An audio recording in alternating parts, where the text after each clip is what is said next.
Welcome to the Cabral Concept, where board-certified Doctor of Naturopathy, Dr. Stephen Cabral, shares with you exactly how you can reverse aging, take back your health, and live a life full of energy and passion, with new 20-minute episodes every single day to keep you healthy and engaged. Now, here's your host, Dr. Stephen Cabral.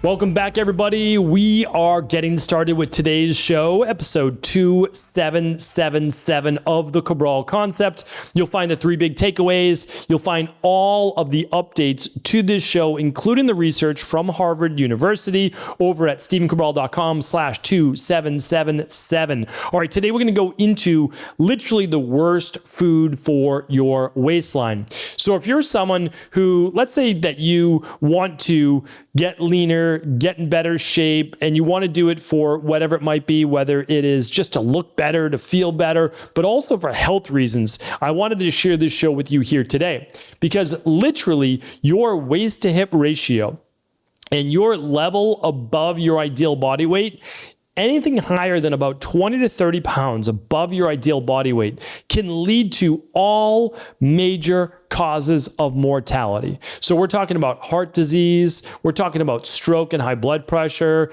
type 2 diabetes, cancer, and even Alzheimer's. So what I want to do is just make sure that you know that really when I talk about body transformation, it is not just about you wanting to look and feel your best, because honestly, maybe that has nothing to do with you losing weight. And I respect that, and I completely agree with you. There is no one body type that we're all shooting for. I really believe that. And specifically, we have three different main body types, right? The Vata, the Pitta, and the Kapha, or the ectomorph, mesomorph, and endomorph. So I totally get it. And I've said this before, there's a 40-pound swing from most heights in terms of your ideal body weight. I've said it before, but I'll say it again. At 5'8", the swing is basically between 125 pounds and 165 pounds. It's a big swing for where you might fall on that spectrum. But what if you're 190 pounds, 195 pounds at 5'8"? Well, you're starting to move in the category that may increase all-cause mortality. And I just want to make sure that you have all the information that you need if you decide to make the change. Now, if you don't decide to make the change, like that's okay too. Like I just want people to know, it's your life. You get to choose to live it however you want, but I just know it can be a struggle and it can be really challenging, especially even before these diseases are diagnosed, because you begin to fill up that rain barrel and all of a sudden you're feeling the bloating and the fatigue and the exhaustion, the irritability, the anxiety, the overwhelm, everything that comes with essentially being overwhelmed with inflammation. And inflammation always has a root cause. And one of those we're going to be talking about here today. But one thing I wanted to mention too is that you may also see other signs and symptoms in terms of like bone health or gout or increased fasting glucose, or even like gum disease, things like that. And it can start to happen in teeth-based issues based on this one particular food. So let's dive into it right now. And I don't know that the food's going to be exact surprise to you, but I think you're going to be shocked as to the genealogy or the lineage of how it's changed from 1950, because it's been a big change. We can't just say like, oh, this isn't anything new. No, it actually is something new, and it's only getting worse. So here is the number one food you want to stay away from in terms of like improving your overall health and improving your waistline as well. And that is sugar sweetened beverages. We'll just call them sugary drinks. But it's not just the ones that you would typically think about, meaning like Coca-Cola or Mountain Dew or like Fanta grape. Like I'm just going over some of my favorites from when I was a kid, right? It's not just those. A lot of people know soft drinks or those have a lot of sugar in them, right? They have a lot of just syrups and all sorts of like really high glycemic based sugars, high fructose corn syrup, etc. But it is being a little bit through marketing, it's graying the area of what's a sugary drink. Because keep in mind, when you pick up your orange juice, like at your local store, it is most likely devoid of a lot of the fiber and the enzymes and the packaging that you would get from nature. It's not the same. But even if we go a few steps further, there are things like vitamin waters and other drinks like that that are loaded with sugar. They still have the 27 grams to 35 grams of sugar. But what can be even worse is on the bottle, and they're looking to change this, it sometimes says per serving, and the bottle might be multiple servings. So you think you're only consuming 150 calories, even though that's still a lot. It's like 35 grams of sugar, right? But the thing is, it could be 2 of those or 1.5 of those per bottle. So now you're up to 50, 60 grams of sugar per bottle.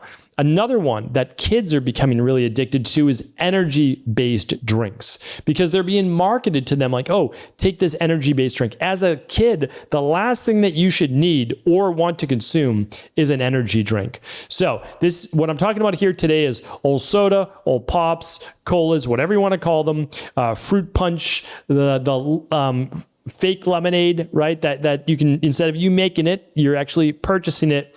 And then all sports and energy-based drinks. Now, there are some that are okay, and I'll talk about those in a moment. But what I want to do is get into what I find to be pretty astounding research. I'm going to link up Harvard's research on this. So essentially, in every teaspoon, right, every teaspoon is 4.2 grams of sugar. Honestly, 4.2 grams of sugar is no big deal.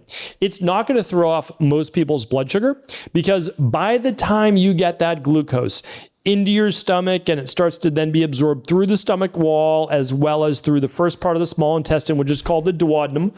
So we get that absorption right here if you're watching this on video in the stomach, and then that first part of the small intestine is right over here, the duodenum, and you can start to get that increase. Now, there's not enough sugar really to be able to dramatically increase your blood sugar. So the 1 teaspoon, kind of no big deal.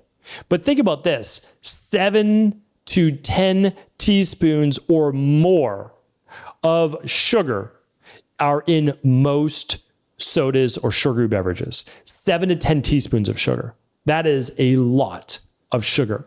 Now, keep in mind, it's unabated as well. It's going right into your body without the fiber and the other minerals and vitamins that would typically come with something like, say, fruit or a sweet potato or something like that, which dramatically changes the glycemic effect, but also how it's utilized and absorbed. I've done previous shows before on why carbohydrates do not cause diabetes.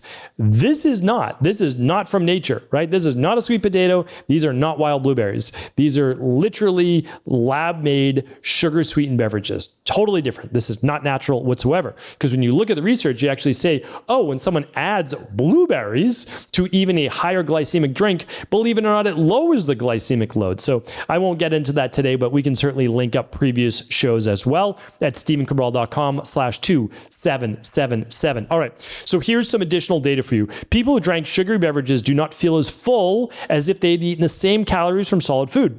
And research indicates they also don't compensate for the higher caloric content of these beverages by eating less food. The average can of sugar-sweetened soda or fruit punch provides about 150 calories, almost all of which is from sugar. So if you do the math, because every gram of sugar is 4 calories. That's almost 40 grams of sugar per average container. And I've seen them more like 36, 37 grams of sugar. That's a lot, right? And it just listed as carbohydrates, but it's sugar. And it might even, it definitely says sugar added, right? It definitely for sure, because these are sugar added beverages. So let's go on to additional research. And then I want to get how this all changed over the years in the US, and now it's happening around the world.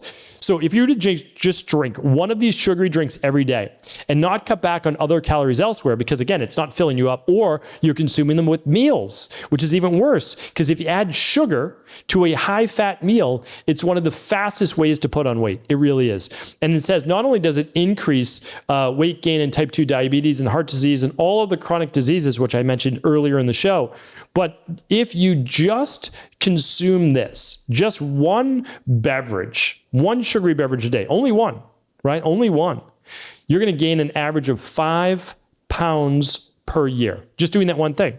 What they don't tell you is that many people who consume these beverages, they contain way more than just the typical 12 ounces or so, and they're also it's making them hungrier because they get the drop in blood sugar an hour or 2 hours later, that rebound effect. So then they're eating even more food, or they're reaching for another sweetened beverage. I'm telling you right now, a lot of these lattes and coffees as well contain massive amounts of sugar, so you can add them to the list too. So let me get to the chronology of how this actually happened. So before the 1950s, standard soft drinks bottles were 6.5 ounces.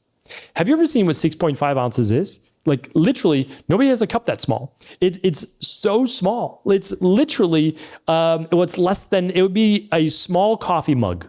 That's what it was. And if you can look up, you can definitely look it up, and maybe we can pop one right up here, is the old Coca-Cola bottles. They used to be thick bottles, and they were short. They were literally only about maybe 5 inches tall or so, and they came up to a little head, and that was it. So you would get this small Coca-Cola bottle, 6.5 ounces. And then after the 1950s, soft drink manufacturers started to produce larger bottles, such as the 12 ounce. And that became widely available by about 1960 or in the 1960s. And then in the 90s, it took about 30 years, but in the 90s then, the 20 ounce plastic bottle came to be, and now you just get supersized. You get whatever size you really want at a 7-Eleven, a McDonald's, etc. So just keep in mind, you can buy the 1+ liters today of soda, and then there's no cap. Like you can just literally drink as much as you want from that. All right. So in the 1970s, sugary drinks made up only about 4% of US caloric intake. And although the stats, the last one I have is from about 20 years ago, it had more than doubled. So more than doubled sugary drinks. Let's see. The increase in children consuming these has gone way up since 1989 to 2008. Let's go over a few others. People consuming at least 567 calories, which is the equivalent of 4 cans of soda, 1 out of every 4 people. That is absolutely horrifying for people's health. I mean, it really is. And again, it's not their fault necessarily, because most likely they were never told. They just weren't. And these companies make them very appealing and very appetizing through marketing. And plus the sugar itself is very addictive. So why do you want to drink water, right, when you can drink these sugary, delicious beverages? All right. One thing I want to add before how we can make the switch, and because I always want to give you like the plan, right? I don't want to just give you the gloom and doom. I want to actually share with you what you can do for yourself, your family, your community, your clients, your patients. So the thing is this, is that when I did my internships back in the day for my doctoral degree, I was over in a few countries, and I got to see the first generation being affected by this Western-based marketing and soft drinks and that. And the place that I refer to is Old Beijing, China. So I was at a traditional Chinese medicine hospital there, and I worked long days there every single day, and it was great. I walked to work. I was in Old Beijing, so I didn't speak the language, and it was a bit of a challenge, but work was great, and I very much enjoyed it. And when I walked to work every day, I already brought my food from the US, meaning like just a shake. I would just do something simple in my room. And then I would walk, and I would get a coffee. I would literally just point to the menu. And then when I would be walking to work, which wasn't that far away, it was probably a half a mile, I saw the stark difference, especially on the walk home, of the older generations riding their bikes. They had literally veggies in the basket on their bike, and they were lean. They really were. And the next generation, I saw them in the hospital, and they were, unfortunately, these children, a lot of them were already overweight. So already suffering from a lot of these inflammatory-based issues. And they weren't eating the hypocaloric diets, the vegetables and some of the rice and different things like that the older generations ate. No, they were eating the McDonald's and the Western-based foods, and especially the sugary-based drinks that they could actually get right out of essentially a store front that was a vending machine. So pretty wild.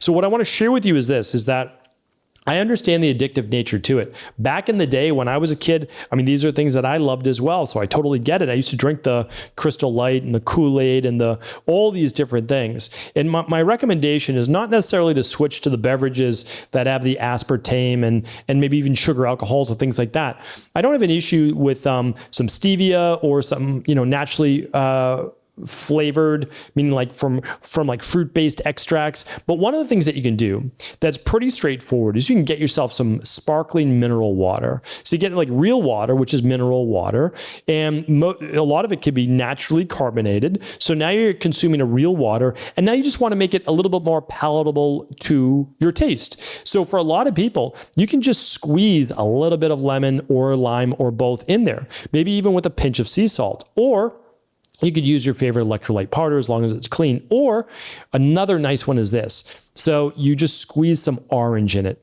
So you give it a little bit of twist of orange. And when you have the sparkling water with a little bit of the orange, it can taste absolutely delicious. Another one that I like to do is I'll just make some hibiscus tea. I like the flavor of hibiscus. And I'll mix that with lime, and I'll mix it with sparkling water. So I have lime, I have hibiscus, which really nice taste, or passion flower, the herbal-based teas. You just basically brew them, cool them, pour them in with your sparkling water, put some lime in. I think that that's absolutely delicious. You can do a pinch of sea salt as well. So there's a lot of ways that you can get creative.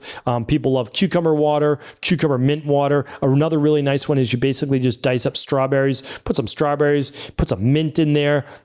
Even, again, a lot of people like cucumber. I'm not a huge cucumber fan myself, but these things all make it much more appetizing and tastier. Plus, you can start to consume smoothies if you like to get more beverage, more water in. That's a better way to do it than these soft drinks and these sugary-based beverages. I'm telling you right now, if you only change one thing, and I'm talking about only one thing in your diet. The number one thing that I used to do and still do with my clients, but typically by the time they come into our practice, they know some of these things, and I get it. But back in the day, people didn't. They never even heard of it. And so it'd be the number one thing that I would change. Because if they were resistant to change in many different areas, I said, hey, let's just do this one thing. And so we began to replace all of their soda just with water, and then we would make it a flavor that they enjoyed to a greater degree. So I'm telling you right now, this is the thing to help your family, your friends, yourself, your community, your patients, your clients with. Hopefully this was helpful. All the show notes, links, the Harvard-based research will be at stephencabral.com/2777. Do feel free to share this show with anyone you believe it could serve. Take care, everybody. Did you know that the body really only becomes sick or imbalanced in only two ways? Over time, you become deficient in vital nutrients, and you also accumulate toxins internally and from the environment. As those nutrients diminish and you increase your total toxic load, your body then begins to show the first signs of dis-ease. It's actually quite predictable, and the good news is that if we know how you began to fill up that proverbial rain barrel, we also know how to empty it to begin the healing process. I was fortunate enough to learn this ancient healing process from my mentor after suffering from debilitating diseases for close to a decade. It was only when I began to implement these techniques did I finally overcome my illnesses and go on to live a life of energy and vitality that I now enjoy. I'd like to share with you now what I discovered after traveling all over the world and how to combine the best of ancient healing wisdom with state-of-the-art science.